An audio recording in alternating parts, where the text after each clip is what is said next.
মাননীয়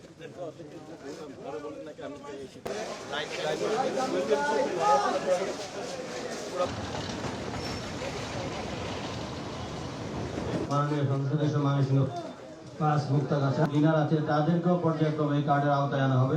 12 ফেব্রুয়ারি নির্বাচনের আপনাদের ভোটের মাধ্যমেই গণপ্রজাতন্ত্রী বাংলাদেশ সরকারের মাননীয় প্রধানমন্ত্রী নির্বাচিত হয়েছেন। আমরা নির্বাচিত হয়েছি। আমরা মনে করি, আমি আগে সবসময় বলি, আমরা মনে করি আজকে আমরা যারা এখানে বসে আছি তারা রাষ্ট্রের মালিক না। আমরা মনে করি আপনারা যার সামনে বসে আছেন তারাই হচ্ছেন রাষ্ট্রের প্রকৃত মালিক। আর আমরা হচ্ছে আপনাদের সেবক, আমরা হচ্ছে আপনাদের জবাবদিহিতার মধ্যে সবসময় থাকতে চাই।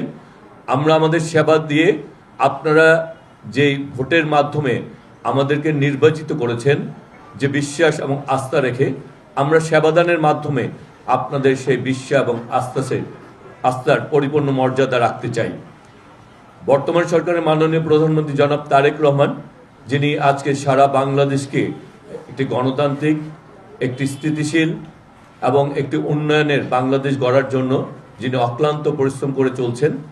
আপনারা দেখেছেন ইতিমধ্যে এই সরকার ফ্যামিলি কার্ড, আজকে ক্রিয়া কার্ড, কৃষক কার্ড এবং বিভিন্ন ধরনের আজকে স্বাস্থ্যসেবা কার্ড, বিভিন্ন ধরনের কার্ডের ব্যবস্থা করার মাধ্যমে আজকে আমাদের পিছিয়ে পড়া প্রতিটি অংশকেই তিনি স্বনির্ভর করতে চাচ্ছেন।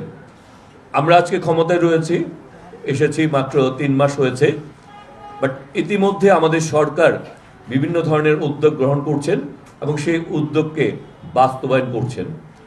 আজকে সরকার শুধু স্বপ্ন দেখাতে ব্যস্ত না।